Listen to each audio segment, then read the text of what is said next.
embedded there. Chelsea Handler tweeted something out really insane about the Second Amendment the other day. Here's what it looked like.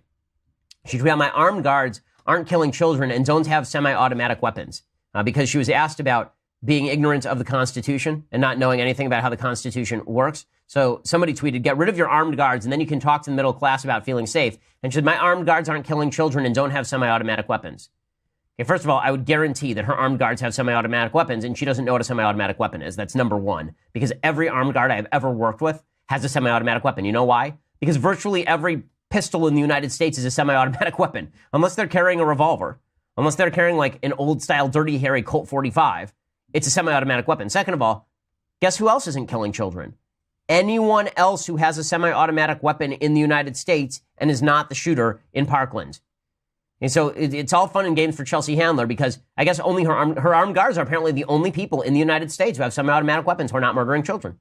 Apparently, amazing. I mean, good for her that she found the 5 guys in America with semi-automatic weapons who aren't shooting children. What an amazing feat. It's not that there are millions of Americans who own semi-automatic weapons and use them to defend their children and not to shoot children. No, it's that Chelsea Handler's people are just the best people. They're just the best people. And then they wonder why we don't trust them on Second Amendment issues. They won't when they've got spokespeople like Chelsea Handler and condom snorting teenagers. Not to suggest the kids at Parkland are doing that, but again, the youth of America, there's some questions to be asked. That's all I'm saying. Okay, so Federalist paper. So every week we go through a Federalist paper. We are now up to Federalist 22.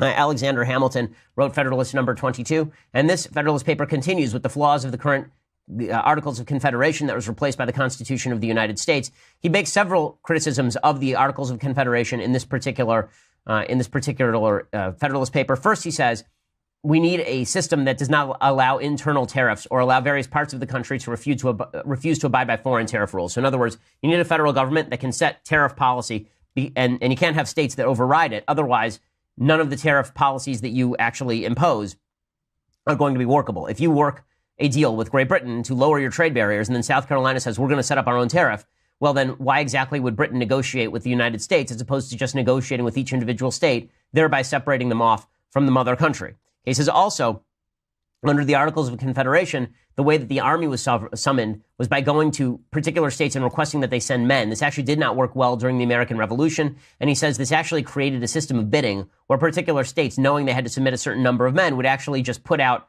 a price, a wage price for particular soldiers, and people would leave their home state and go to the other state because they knew that they were going to be able to be called up there and get paid a higher price.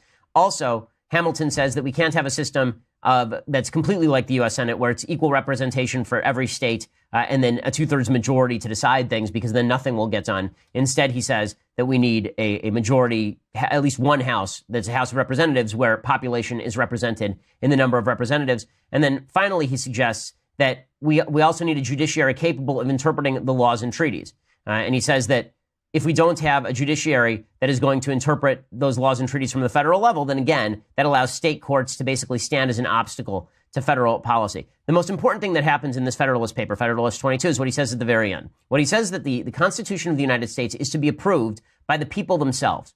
And this is why we the people is the beginning of the Constitution of the United States. And the reason for that, and the reason this is important, is because one of the arguments in the Civil War was that once the federal government had violated the sovereignty of particular states, those states were signatories to the Constitution, and therefore they no longer had to abide by it, right? That the contract against the states had been violated, and so states had the ability and the right to pull out. This is what they called compact theory, that the Constitution was a compact between the states. It was not actually a compact of the people. Hamilton, foreseeing, we will make America great again.